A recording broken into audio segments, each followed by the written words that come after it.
I built a 10-question checklist that tells you in about 60 seconds whether the father wound is actually running things in your life right now.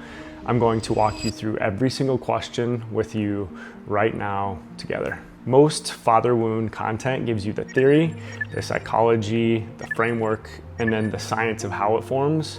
And then, it leaves you to figure out on your own whether it actually applies to your life. This is different. 10 direct questions, no vague language, no room to talk yourself out of an honest answer. You'll know exactly where you land by the end of this with a real number, not just a feeling you explain away later. I built this because I lived on the wrong side of it for years without even knowing it. My dad left when I was 6 months old. By my early 30s, I could explain the psychology of that to you clearly. I'd read the books, I understood the theory cold. I could give you a solid explanation of generational trauma if you were to ask me at a dinner party. What I couldn't do for a long time was to, see it actually running underneath every relationship I had. Every job I took, every single time I tried to prove my worth to a room that didn't even have him in it to witness it.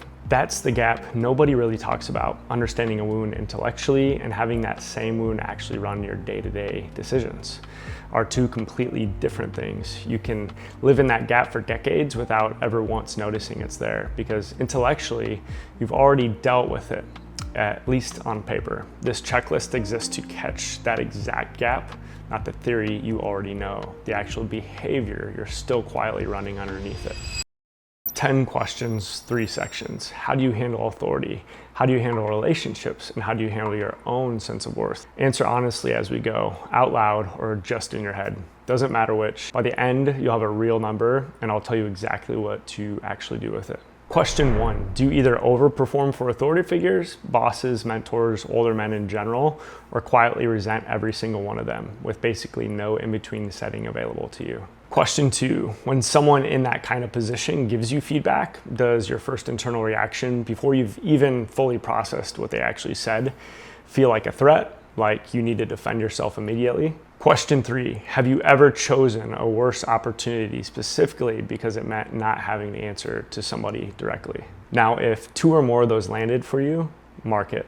Here's why this section matters as much as it does. Now, authority is supposed to get modeled for you early in life.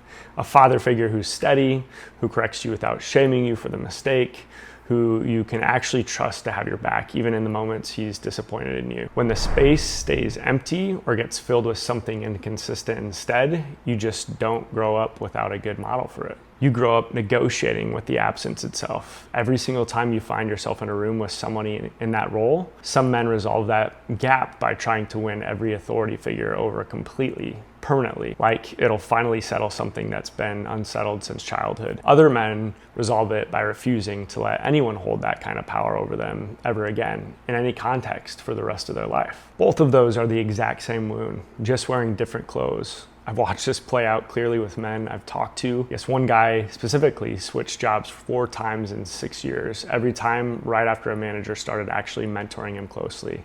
He'd tell you it was about better opportunities. It wasn't. It was about not being able to tolerate being seen and corrected consistently by a man in that role. The last time a man in that position was supposed to show up for him, he simply didn't.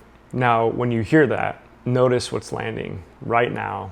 No judgment, just notice. Question 4, do you find yourself either chasing people who are emotionally unavailable or becoming emotionally unavailable yourself the moment someone actually starts to get close to you? Question 5, is there a pattern of you leaving the relationship, the conversation, the moment, right before things could actually get real and vulnerable? Question 6, do you genuinely struggle to trust that someone will stay even when they've given you no reason at all, none, not to trust them? If you're noticing a theme building here, that's Indra's net in action, playing out in real time.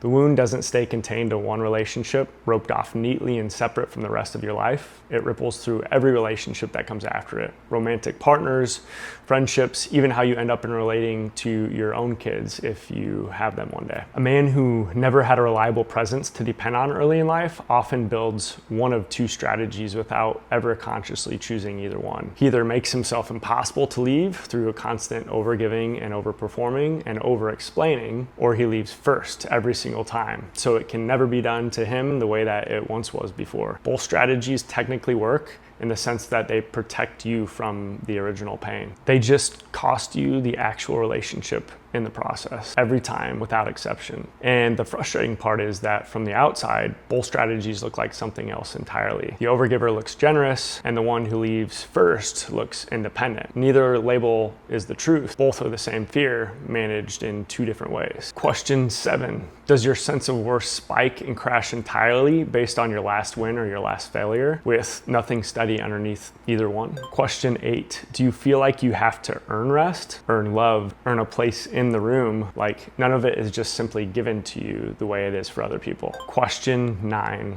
When things are actually going well in your life, is there a quiet voice somewhere underneath it that says it won't last or that you don't really deserve it? And question 10, the one that matters the most out of all 10. Have you ever succeeded at something genuinely significant and felt almost nothing in the moment because the one person you actually wanted to prove it to wasn't there to see it happen? Add up how many of these 10 actually landed for you. If you're at a 6 or higher, this isn't some mere pattern running quietly in the background of your life anymore. It's very likely one of the central architectures behind how you actually make decisions day to day without even realizing it. And you probably never had a real framework to name it clearly before right now. Now, if you scored lower, somewhere around 2 or 3, that doesn't mean none of this applies to you. It might mean that the wound is showing up somewhere this checklist didn't specifically ask about, or it might mean you've already done real work in this area. Either way, the questions that did land for you are worth sitting with just as seriously as a high score would be. Quick pause here on the video because this part matters. If you're sitting at a 6, 7, 8 out of 10 right now, I don't want you to just close this video with a number of absolutely nothing to actually do with it. That's exactly why I built the Rebuild Tracker. It's free and it's built to help you start tracking the real daily stuff, your sleep, your movement, how you're actually connecting with people around you, the small repeated actions that generally start loosening a pattern like this one day at a time instead of trying to fix it all at once. Links in the description. Let's finish this together. Your father was carrying what he was given. He wasn't handed a manual for this either. Nobody hands anyone a manual for it. Ever. He was a link in the chain, not a villain of it. And holding on to blame doesn't actually loosen anything the wound has running in you right now. It just keeps you facing backward instead of forward, spending energy on something that already happened instead of on what happens next. This checklist was never about assigning blame to him or anyone else. It was about finally seeing clearly what's actually been operating underneath your decisions for years so you can be the one who stops carrying it forward into your next relationship, your next job, next version of your own kid's childhood if that's part of your life. The wound isn't a curse you're permanently stuck with. It's a map. For maybe the first time today, you've actually looked at the map instead of just quietly living inside its effects, generation after generation, without ever once naming what was happening. So if you scored high on this, don't try to fix all 10 questions this week. That's not how real change actually works, and trying to overhaul everything at once usually just becomes another way to perform your way past the real issue, dressed up as productivity. Pick the one question that hits the hardest, just that one, sit with it for a while. Responsibility means you get to choose how you respond to what you just found in yourself, instead of running the old pattern on autopilot the way you have your whole life up to this point. That single honest choice, repeated over weeks and months, is what actually breaks a chain, not one dramatic overhaul in a weekend, but one honest look, followed by another, until the pattern that used to run in you automatically starts to require your permission first. If this checklist showed you something real about yourself today, and you want to go deeper into this work alongside others who are doing the same work right now, that's exactly what I created this channel for. I'm Ty Rising. It's been a pleasure. If it's to be, it's up to you.